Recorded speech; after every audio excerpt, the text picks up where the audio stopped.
Alors dans cette vidéo, je vais vous montrer comment réaliser un pop-up sur un IHM de la marque KEP. Alors on utilise un IHM de référence CMD 1106X et l'enchaînement des pages sera réalisé en utilisant un automate M221 de la marque Schneider. Alors nous avons deux pages, une page accueil comme vous pouvez le voir ici, et une deuxième page, une page 2. Pour passer de la page 10, numéro 10 à la page 11, c'est l'automate qui va s'en charger avec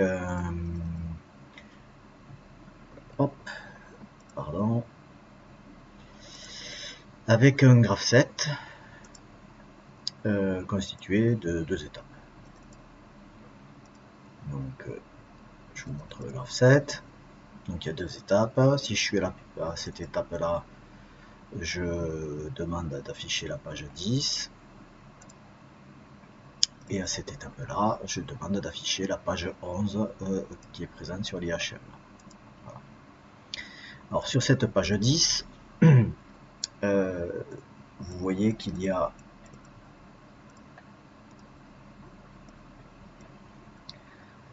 ici un bouton et ici un autre bouton. Si j'appuie sur ce bouton et que les conditions de passage sont OK, je peux passer à la page 11. Si j'appuie sur le bouton suivant mais que les conditions de passage ne sont pas OK, alors la fenêtre que je suis en train de déplacer représente le pop-up qui devra s'ouvrir. Donc, maintenant que vous avez compris ceci, je dois d'abord créer un pop-up. Avant de faire ceci, là, la première chose que j'ai faite, c'est que j'ai créé un pop-up. Donc je suis allé à la page 200. J'aurais pu prendre 300 ou 250, n'importe quelle autre page, mais je l'ai fait un petit peu plus loin pour me laisser de la marge de manœuvre. Donc j'ai créé cette page. J'ai mis un texte, un bouton ici pour piloter une sortie de l'automate. Et ici, j'ai mis un bouton spécial qui est un objet bouton combo. Et ce bouton combo, donc, lorsque vous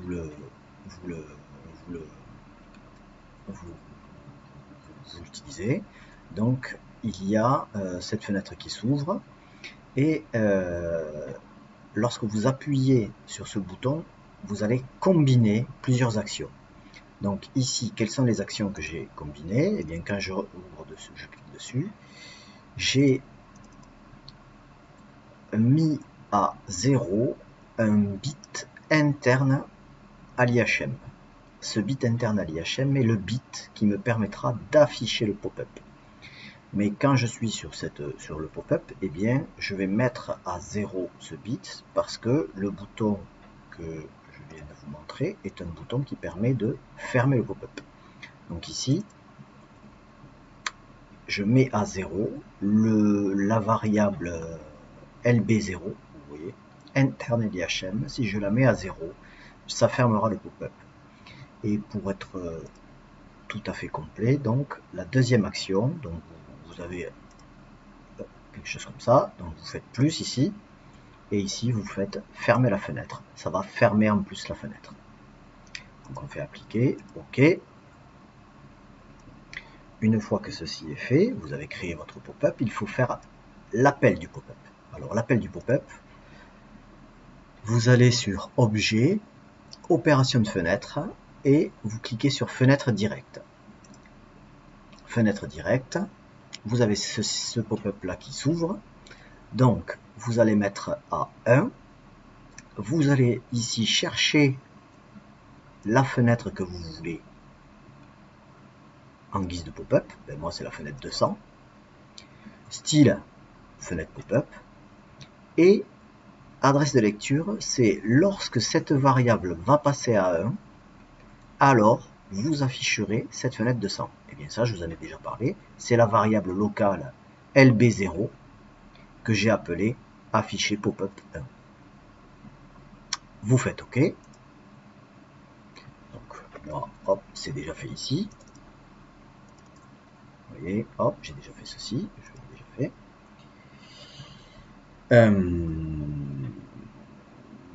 C'est bon.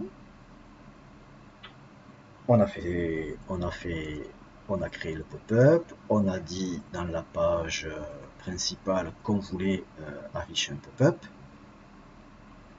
Mais il va falloir créer une macro, qui est un sous-programme, qui va gérer tout ça. Donc là, vous allez à l'onglet Projet, vous faites Macro, Ajouter une macro, vous allez avoir ceci qui apparaît. Et moi, j'ai créé une macro que j'ai appelée Pop-up, et dont je vais vous détailler le contenu. Alors, tout d'abord, vous devez déclarer des variables qui seront internes à la macro. Ce sont des variables locales, avec lesquelles vous allez travailler ensuite.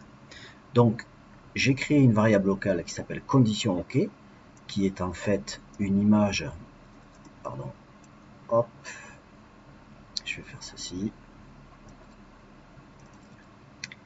qui va me permettre de récupérer l'état de cette variable, là, condition OK. Ensuite, BP suivant, une autre variable interne à la macro qui va me permettre de récupérer l'état du bouton suivant. Une variable afficher pop-up 1 qui va me permettre de récupérer l'état de la variable qui affiche le pop-up. Et ensuite, une variable qui me dit que je suis sur la page 10 ou la page 11 sur l'IHM. Une fois que les variables sont créées, je les initialise, je les mets à faux, faux, faux et 0. Et ensuite, on écrit le programme principal. Donc, seul ceci et ceci étaient écrits.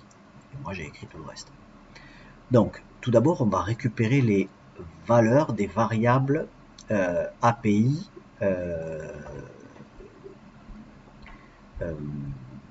les valeurs des variables API. En effet, le bouton suivant, je l'utilise comme transition.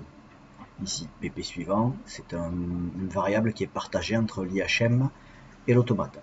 Condition OK, c'est également une variable qui est partagée avec l'IHM.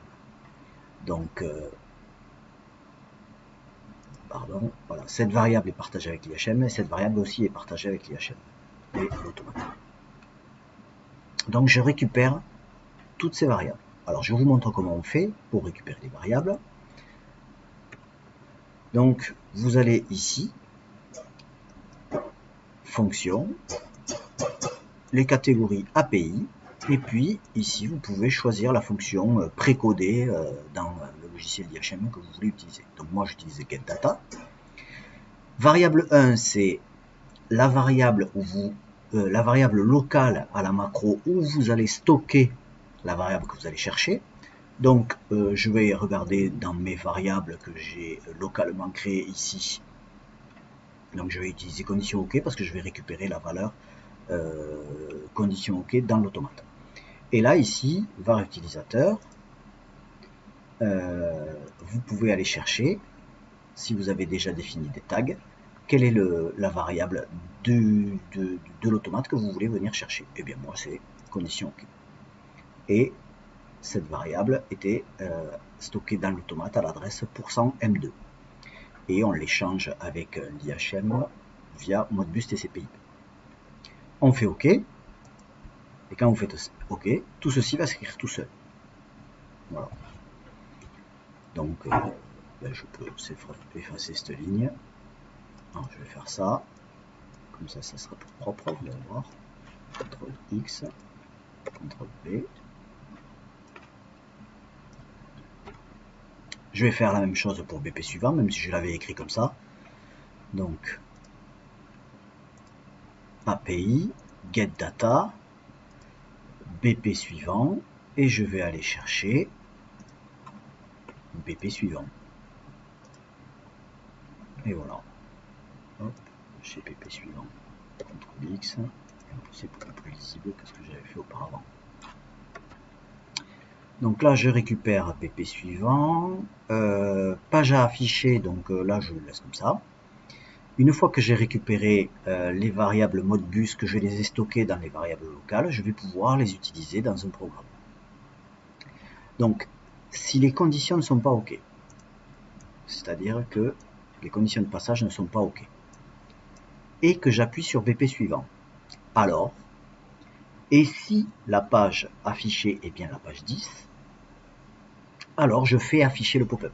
Donc afficher pop-up 1, je le mets en vrai. Et ensuite, la variable locale afficher pop-up 1 qui est LB0, je lui mets la valeur true que j'avais passée dans ma variable locale afficher pop-up. Une fois que j'ai fait ceci, je vérifie que je n'ai pas d'erreur, pas de warning. Je ferme. Et il me reste une dernière chose à faire, c'est à activer cette exécution de macro lorsque je suis sur la page 10. Donc là, je vais sur la page 10, un clic droit, paramètres, et en bas, à macro, normalement vous avez désactivé, et vous, lorsque la page est en cycle de fonctionnement, vous activez la lecture de la macro. Voilà, une fois que tout ceci est fait, on enregistre, et on va lancer une petite simulation en ligne. Donc, simulation en ligne pour voir si cela s'exécute correctement. Donc, graph 7, je suis.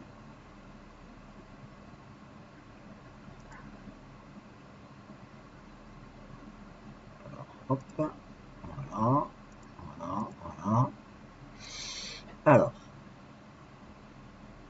donc, je vais faire comme ça. Je vais y arriver. Voilà, je vais faire comme ça. Donc là, si les conditions de passage sont à non, j'appuie sur suivant, je vais avoir le pop-up qui s'affiche. Ma fenêtre pop-up s'affiche. Mon graph 7 n'a pas évolué, je n'ai pas pu passer ici. Je peux vérifier que j'active bien ma sortie. Donc là, je vais à l'étape 1, voyons. Étape 1. Si j'active la sortie, oui, impeccable. Et si je reviens à mon graph 7, je ferme le pop-up. Je fais condition de passage OK. Et là, BP suivant et condition OK. Je suis passé à l'étape 2. Suivant. Je redésactive, voyons. Ah, pardon. Ah, bon, il y a des petits bugs peut-être de simulation. J'active la sortie, je ne sais pas si on la voit. Voilà, donc je ferme le pop-up. Je réactive ici, suivant. Voilà.